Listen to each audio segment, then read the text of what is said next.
இன்னும் ரசூலுல்லாஹி ஸல்லல்லாஹு அலைஹி சொன்னாங்க, உங்களுடைய சந்தோஷமான தருணங்களை, உங்களுடைய எதிர்கால திட்டங்களை நீங்க என்ன செய்ய வேணும், இன்னத்தரோட பகிர்ந்து கொள்ள வேணும். உங்களுடைய திட்டங்கள் நிறைவேறும் வரையில, நான் வெளிநாட்டுக்கு வேலைக்கு போக இருக்கிறேன், நான் முடிவு பண்ணிருக்கிறேன் போறதுக்கு, அதுக்குரிய முயற்சி நடந்துகிட்டு இருக்குது, முடிவாவ காட்டிலும் யார்கிட்டையும் சொல்லிடவே. நான் திருமணம் முடிக்க இருக்கிறேன், இன்னும் டேட் முடிவாகல, இந்த இடம் சொல்லி முடிவாகல, நாங்க அந்த விஷயத்தை யார்கிட்டையும் நாங்க ஷேர் பண்ணிக்கல கூட. ரசூலுல்லாஹி ஸல்லல்லாஹு அலைஹி சொன்னாங்க, இஸ்தஈனு அலா கதாஇ ஹவாயிஜிகும் பில் கித்மான், உங்களுடைய தேவைகளை மறைப்பதை கொண்டு உதவி தேடுங்கள். ஃபஇன்ன குல்ல ذீ நிஅமத்தின் மஹ்சூதா, நிச்சயமாக ஒவ்வொரு நிஅமத்தும் அதற்கென்று ஒரு பொறாமைக்காரன் இருக்கிறான். எல்லா நிஅமத்தும் நாங்க நினைக்கிறது இதுக்குமா பொறாமைப்படுவாங்க, இல்ல, அனைத்துக்கும் பொறாமைக்காரன் இருக்கிறான். ஃபஇன்ன குல்ல ذீ நிஅமத்தின் மஹ்சூதா. அதனால இந்த உலகத்துல அல்லாஹ் எனக்கு எதை கொடுத்திருக்கிறானோ அது கொஞ்சமோ அதிகமோ, அதிகமானவர்கள் அவர்களுக்கு மேல பாத்திரக்கூடாது. அதனால தான் இஸ்லாம் சொல்லுகிறது, துனியாவுடைய விடயத்துல நீங்க உங்களுக்கு மேலுள்ளவர்களை பார்க்க வேண்டாம். ஒரு இமாம்கிட்ட ஒரு ஆள் கேட்கிறாரு, பேராசையும் பொறாமையும் என்ன விட்டு போறதுக்கு நான் என்ன பண்றது? பேராசை வரக்கூடாது, எனக்கிட்ட பொறாமை வரக்கூடாது, இந்த இரண்டு கெட்ட குணங்களும் என்னிடம் வராமல் இருக்க நான் என்ன பண்ணணும்? அவர் சொன்னாரு, நீங்க ஏழைகளுடைய சகவாசத்தையும், சொஹ்பத்துல் மசாக்கீன், இதே மாதிரி நீங்க இயாதத்துல் மரீத், நோயாளிகளையும் விசாரிக்க போங்க. ஏழைகளோட சகவாசத்தால என்ன கிடைக்கும்னு கேட்டா, அவர்களுடைய அன்பு, அவருடைய அரவணைப்பு. இதே மாதிரி அல்லாஹ் எனக்கு தந்த நியாமத்தை நான் விளங்கிடுவேன். அல்லாஹ் எனக்கு எவ்வளவு தந்திருக்கிறான் பாக்கியத்தை, அழகான வீடு தந்திருக்கிறான், அழகான வாகனம் தந்திருக்கிறான், நல்ல குழந்தைகள் எல்லாம் தந்திருக்கிறான். எத்தனையோ பேருக்கு இந்த பாக்கியம் கிடையாது. இதே மாதிரி நோயாளிகளை விசாரிக்க போறது இருக்கிற பெனிஃபிட் என்ன? அதனூடாக எங்களுக்கு எங்கட உடம்போட ஆரோக்கியம் எங்களுக்கு கண்ணுக்கு விளங்குது. அதனால இஸ்லாம் சொல்லுது, நீங்க அடுத்தவர்களை வச்சு உங்களை நீங்க ஒப்பிட வேணாம். துன்யா விஷயத்துல, ஆகிரா விஷயத்துல நீங்க அடுத்தவர்களை ஒப்பிட்டு பாருங்க, உங்களுக்கு மேலுள்ளவர்களை பாருங்க. ஒரு ஆள் ஹஜ் செய்யறாரா, நானும் ஹஜ் செய்யணும். ஒரு ஆள் குர்ஆன் ஓதுறாரு, நானும் குர்ஆன் ஓதணும். ஒரு ஆள் செலவழிக்கிறார், நானும் செலவழிக்கிறேன். ரசூலுல்லாஹி ஸல்லல்லாஹு அலைஹி வஸல்லம் பொறாமைய அடியோடு ஹராமாக்கினாங்க. ரெண்டு விஷயத்துல தவிர. 2 விஷயத்துல பொறாமப்படலாம். ஆனா இது எப்படியாப்பட்ட பொறாமை?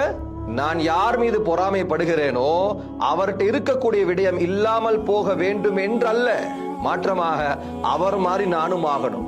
முதலாவது சொன்னாங்க ரசூலுல்லாஹி ஸல்லல்லாஹு அலைஹி வஸல்லம், குர்ஆன் கொடுக்கப்பட்டவர், குர்ஆனுடைய அறிவு கொடுக்கப்பட்டவர், அவருடைய குர்ஆன் ஓதுதலை நாங்க கேட்கிறோம், அவருக்கு குர்ஆன் மூலமாக கிடைக்கப்பெறும் நன்மாராயங்களை நாங்க கேட்கிறோம். கியாமத்துடைய நாளையில எல்லா மனித கோடிகளுக்கு முன்னால அல்லாஹ் அந்த ஹாபிஸுடைய உம்மா வாப்பா 2 பேரையும் கூப்பிடுறான். அந்த 2 பேரையும் கூப்பிட்டு 2 பேருடைய தலையில கிரீடத்தை அணிவிக்கிறான். ரசூலுல்லாஹி ஸல்லல்லாஹு அலைஹி சொன்னாங்க, உங்களுடைய வீட்டுக்குள்ளால் சூரியன் இருந்தாலும் எவ்வளவு பிரகாசமாக இருக்குமோ அதை விட பிரகாசமா இருக்கும் அந்த கிரீடம். இது மாதிரி குர்ஆனுடைய ஹதீஸுடைய சம்பந்தப்பட்ட விஷயங்களை கேட்கிற நேரத்துல இவருக்கும் பொறாம வருது. நானும் ஒரு ஹாஃபிஸ் ஆகணும், நானும் இல்ம படிக்கணும், நானும் ஷரியாவை படிக்கணும். சொன்னாங்க ரசூலுல்லாஹி ஸல்லல்லாஹு அலைஹி வஸல்லம், இது வரவேற்கத்தக்க பொறாமை. இன்னொரு பொறாமை என்ன? ஒரு தடவந்தர் என்ன செய்யறாரு, தானம் பண்ணுகிறார், தர்மம் கொடுக்கிறாரு, எல்லா காசு பணங்கள்லயும் ஒரு பகுதியை ஒதுக்குறாரு. இது யாருக்கு? இது ஏழைகளுக்கு சொந்தமானது. ஜகாத் இல்லாம அதிகமான பேர் ஜகாத்தை சதகாவா நினைச்சிட்டு இருக்கிறாங்க. ஜகாத் என்பது அது அல்லாஹ் கொடுத்த கடமை, அது கொடுத்தே ஆக வேண்டும். ஜகாத்தின் மூலம் நாங்கள் பெருமை சேர்க்க கூடாது. அது ஜகாத் என்பது ஏழைகளுக்கு போக வேண்டிய ஒரு பகுதி. அதையும் தாண்டி ஒரு ஆள் என்ன செய்கிறாரு, தர்மம் செய்கிறார், இரவு பகலா தர்மம் செய்கிறார், தன் இடக்கரம் தெரியாமல் வலக்கரத்தால் தர்மம் செய்கிறாரா? இவரை பார்த்து நாங்க பொறாமப்படலாம். அல்லாஹ் எனக்கும் தந்தா நானும் இத மாதிரி தர்மம் செய்வேன். தவிர்த்து இந்த உலகத்தினுடைய அற்ப சொற்ப விடயங்களுக்காக இன்னொருவர் மேல் நாங்க பொறாமப்படுவது எந்த விதத்திலும் இஸ்லாம் இதை வரவேற்கிறது கிடையாது. அதனால நாங்கள் வாழும் காலமெல்லாம் அடுத்தவர்களுடைய பொருளை பார்த்து ஆசைப்படாமல் கொடுக்கப்பட்டதை கொண்டு நாங்கள் திருப்தியான நிலைமையில வாழுவோம். வாசிப் என்று சொல்லக்கூடிய மிகப்பெரிய ஒரு பேச்சாளர், அவர் சொல்லுவது உண்டு, என்ன, என்னிடத்திலிருந்து ஒரு நியாமத் பறிபோய்விட்டால், என்னிடத்திலிருந்து ஒரு பாக்கியம் பறிபோய்விட்டால் நான் உடனடியாக விளங்க வேண்டிய விடயம் என்ன தெரியுமா? இருக்கிற நியாமத்தை நான் ஏற்றுக்கொள்ள வேண்டும், நான் அதற்கு நன்றி செலுத்த வேண்டும் என்ற உணர்வை உடனடியாக ஆக்கிக்கொள் என்பதாக வாசிஃப் அலி வாசிப் என்று சொல்லக்கூடியவர் பாத்ஸே பாத் என்ற கிதாபில் பதிவு செய்கிறார்.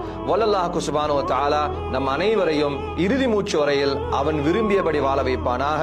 அஸ்ஸலாமு அலைக்கும் வரஹ்மத்துல்லாஹி வபரகாத்துஹு. இன்னும் ரசூலுல்லாஹி ஸல்லல்லாஹு அலைஹி வஸல்லம் சொன்னாங்க, உங்களுடைய சந்தோஷமான தருணங்களை, உங்களுடைய எதிர்கால